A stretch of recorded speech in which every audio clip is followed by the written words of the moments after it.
Hey folks, my name is Harsha Kalapala, and I'm excited to partner with our friends at Winter today to share my perspective on why you should never launch a product without your customers involved. Before we dig into it, a little bit about me. My perspective on product marketing is to make the complex simple. I use this principle as my North Star in my day to day work, and my work is I run product marketing at Trust Radius, a B2B software platform. Um, I'm also a founder of the Product Marketers of Austin, which is a community of 400 plus product marketers, product managers, and related folks here in Austin. And we share a lot of best practices in product marketing and build the community here.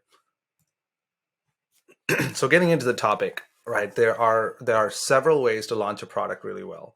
There are many key aspects of successful launch. It could be personas, goal setting, market sizing, pricing, packaging, competitive strategy, demand gen campaigns, the offer itself, um, customer enablement, and the list goes on and on. But we won't dig into all these topics today. What we will focus on is one ingredient um, to a product launch, which is the customer voice. Most products, most product launches have customer proof in some form, right? This is not new insight. However, what most marketers don't realize is that is that this is probably the most important lever to determining the level of success for your product launch. So we will dig into the aspects of a product launch that are most influenced by customer involvement. And maybe you can walk away with a different approach you can try in your next launch to take it to the next level. So as I said, most product launches involve some kind of customer proof, right? And in most cases, these are proof points like ROI metrics or a percentage increase in certain KPIs or cost savings of some kind, or hey, look at all these logos that we have. Maybe you can be like them and trust us, or have a handful of customer quotes. This is all good, but this is sort of an age-old approach that's really missing out on a huge opportunity. So let's dig into what that opportunity is. Most buyers, and probably your primary audience for a launch these days, are millennials. And millennials are aged between 25 and 40 years old, right? So this is a recent data from extensive research done by Trust Radius. Lots of companies reference this research. I just happen to work here where the research is done. So your audience is changing, right? And they're changing really fast. So what does that mean to us? The millennials, many of you listening to this are millennials. We don't trust vendors or their marketing, right? We don't trust brands. 80% of buyers today want to self-serve for all or part of their buying journey. They just want to do their own research. And 45% of buyers use reviews during their purchase process. What that means is they trust their peers more than any other resource. So top sources of information these days include referrals, discussions in communities or forums, basically a community element, right? Like, and all of this in addition to user reviews. So what all of this is making it clear that buyers just want to learn from informal conversations, and they're looking for authenticity, right? So that's really all that means. It means you have to find ways to be authentic, to be real, and find ways to position yourself and your message as more human, more credible, and more believable. And if people are seeking the truth from organic sources and what others like them are saying, we have to embrace that as marketers, and we have to bring those authentic conversations into our marketing, into our positioning and messaging. There's just no other way around it. And think about it.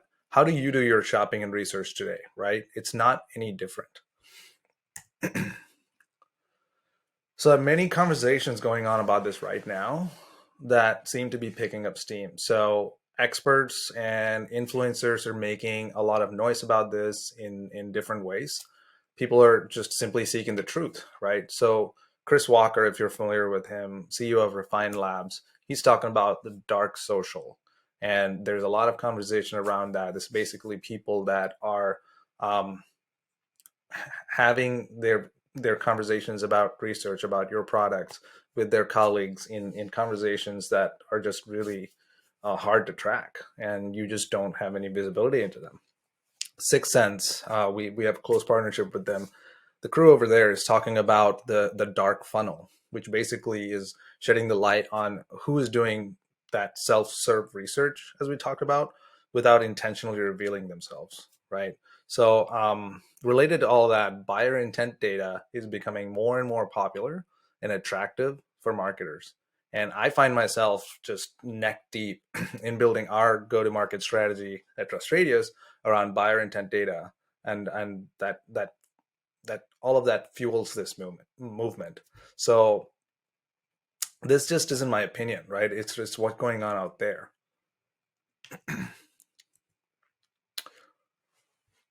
So with all of this context, let's get into the little bit of the nitty gritty and the topic we started with on this conversation: why you should involve customers in your product launch. And so to that, what is a customer driven product launch? My recipe is really not that complicated or wishy-washy, right? It's got three key components. The first one is to position your customers, and these are real specific customers, not just customers as a collective term. We're talking about specific people that you identify and pull them into the conversation and position them at the center of your launch as the hero of the story. And the idea there is to create empathy, right, and desire for your prospect to want to be like this concrete and very real example you're displaying in your story. And the second component is to create and capture a conversation. These aren't just interviews or getting a quote from them. Conversations have to be two-way, right? They're not one way.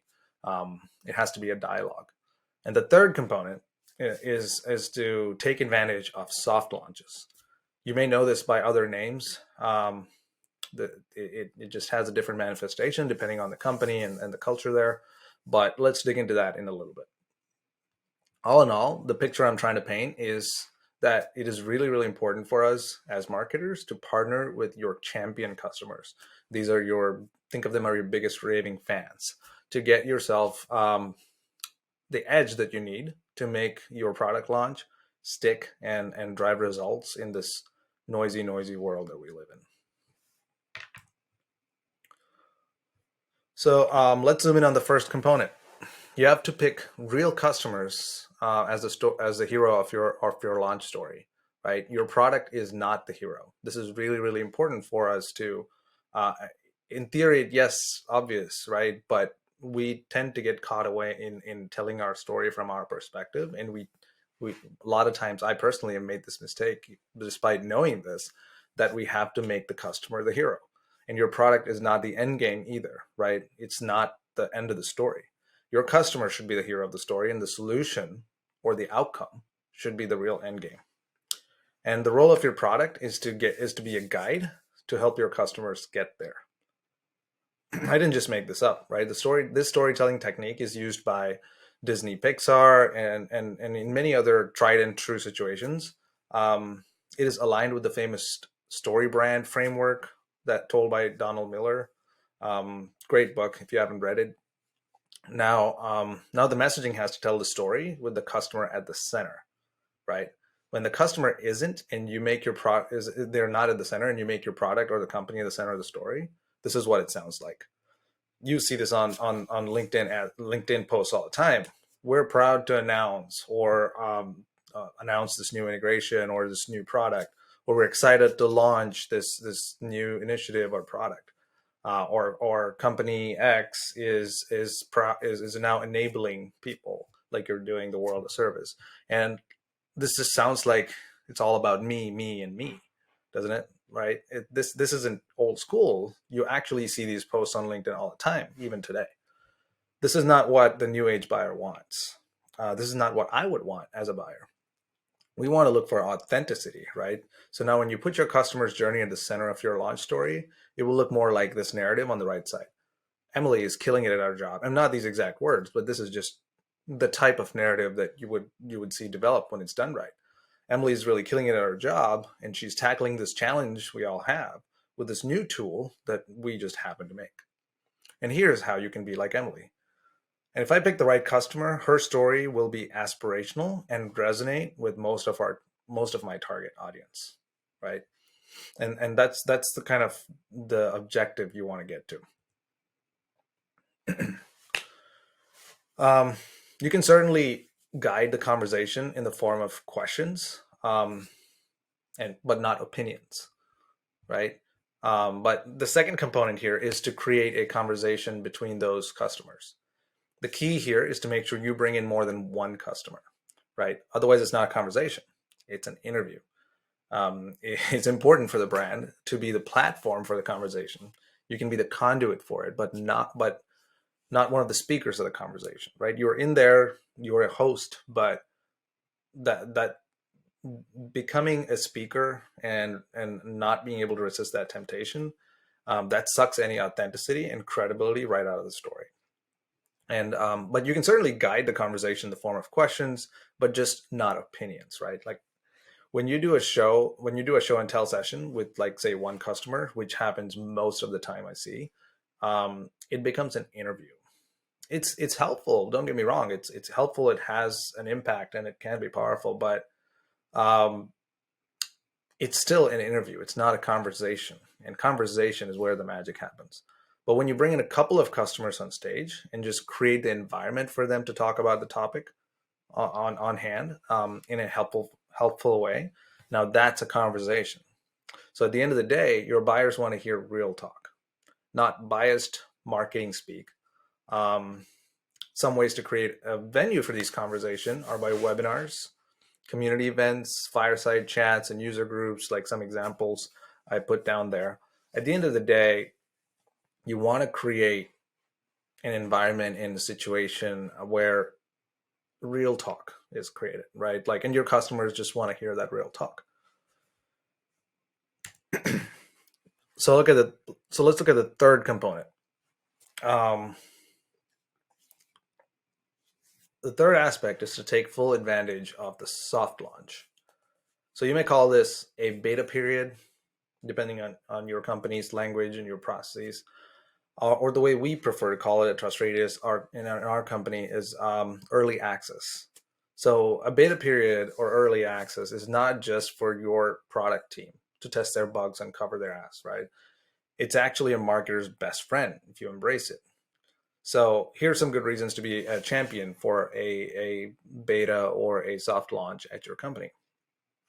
First reason is it can really help you create some intrigue and exclusivity for those customers, getting early access to your product, right? Like, hey, I have access. Like, I wouldn't.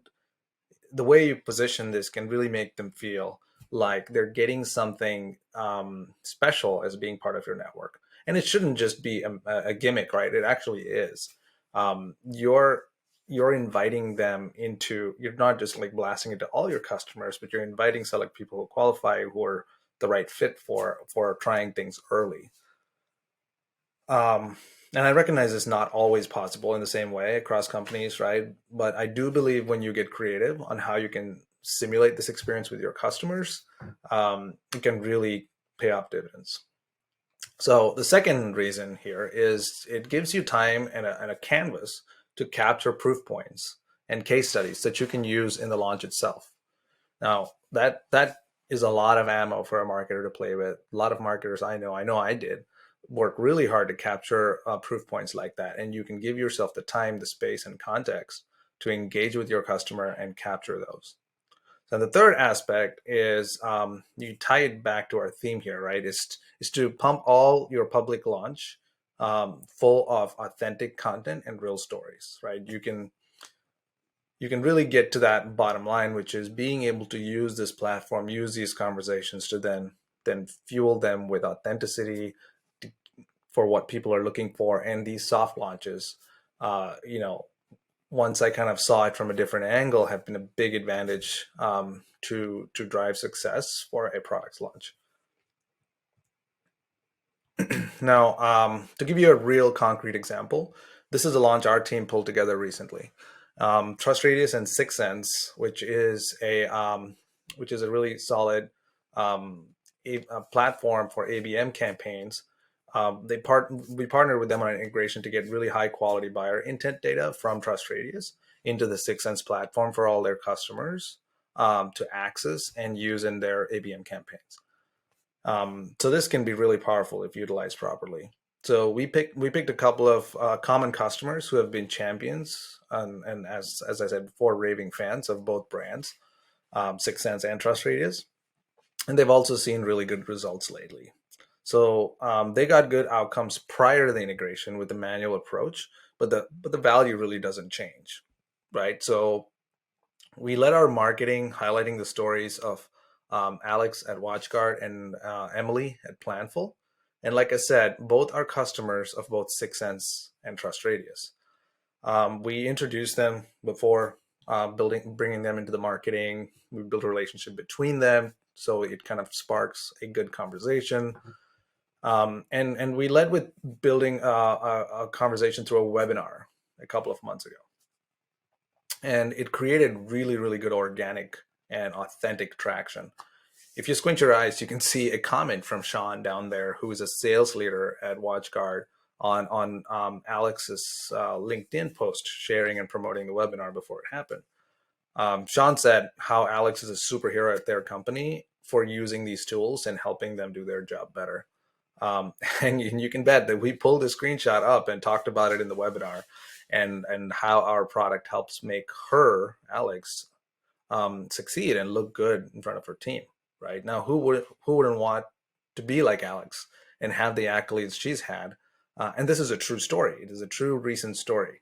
Nothing here is made up. It is real and it's recent. So we also used the time before the official public launch to capture a really rich case study on how Emily, the other customer here, Emily Ross from Planful, and we captured a story, a really cool case study on how she helped Planful really, kick ass and using these tools, and that all of that kind of came together in amplifying the story in a really genuine way.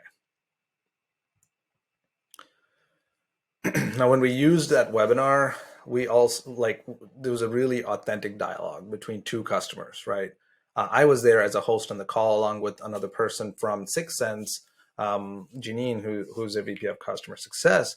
But our role was to just kind of facilitate the conversation. We were not the speakers. We were enabling and bringing up topics and making sure that both the customers were having a conversation, not with us, but between themselves.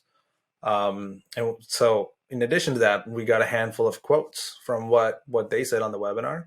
We captured like 14 bite-sized video clips, like most of them around a minute or less each. So as you can guess, we used them for social. We kind of reformatted them for social, email campaigns. Salespeople use it in conversations where it's relevant. They pull it up and send it as a follow-up sometimes. We even captured both customers walking through their case studies, those two clips on the left. Those are like 4-minute videos, but they essentially walk through the details of their case studies in their own words, walk through the numbers and the outcomes. There's no better way to explain a case study when you have the customer itself walking through it. And again, we didn't plan for this exclusive to become something like this, but all these things we extracted from part of the conversation. So, I know some marketers who work really hard and spend a lot of money to get stories that are half as good as these. So it highlights the benefit of really facilitating an authentic conversation that helps marketing in so many ways. So all of this came together really well in our campaigns. We saw a ton of interest, conversations, and pipeline created. And this is not just from customers and prospects, but from other potential partners too. So that created a really good outcome and really good conversation that still continues today from 2 months ago. So who wanted, all these folks are the reaching out are the people who wanted to be part of authentic success conversations just like this, whether it is the customers or the partners. There's a success story from multiple angles here. So the net here is that real talk is hard to find, but when you find that angle and focus on it and use your customers for it, it will really help you stand out from the noise out there. So let's take a really quick look at one of these clips that highlights the dialogue that happens between customers. .net. So thinking about intent data and how we empower our sales team with the ability of targeting those new accounts in the right span of time that's perfect for them is huge for us. And to not do it in like a pushy way, right? Like to use the marketing and the sales engine together to break into those accounts that don't know your company. I think that's really the magic, right? Because we can all cold call, right? But doing it in a way that makes it feel organic, where we're getting into those accounts that aren't familiar with it. See, this is exactly what the audience wants to hear, a dialogue between them. And we didn't script any of this. We just opened up the topic and brought them into the right context.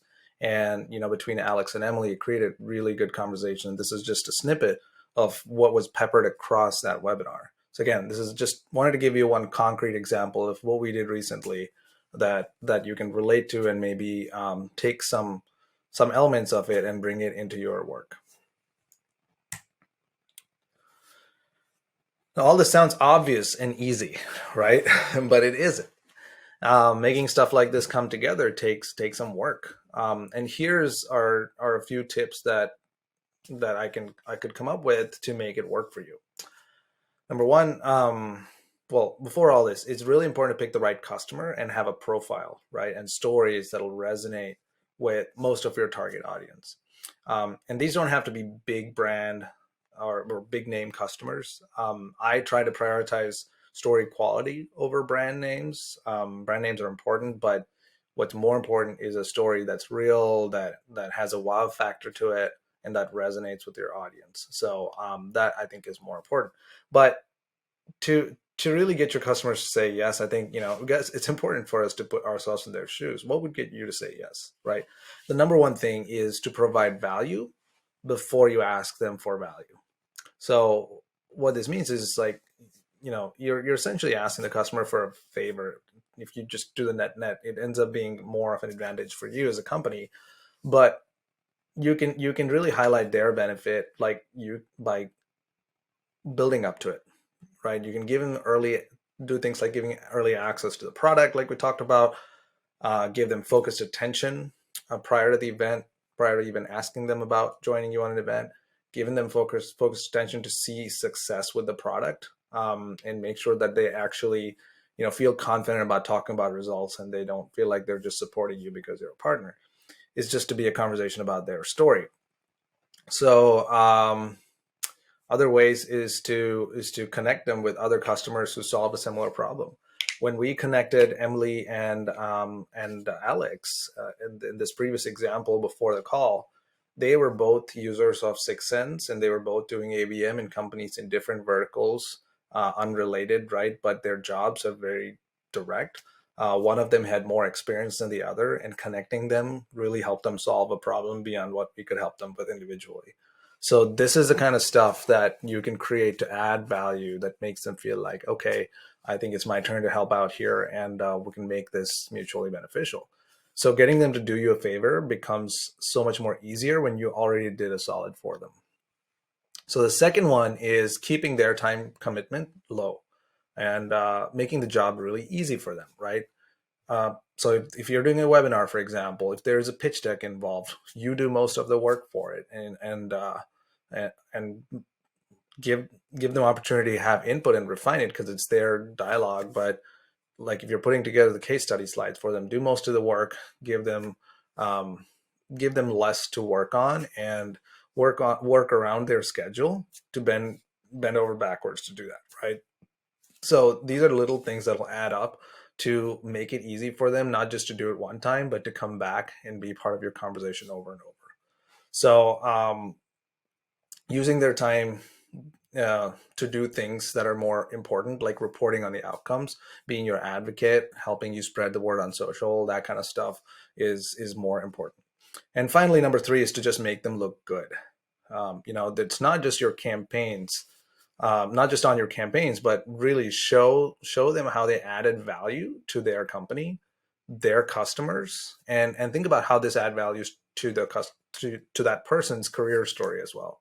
So making them look good involves multiple facets here, and just again, incentivizing customers to do this for you isn't about money reward most of the time, right? It's not about monetary rewards.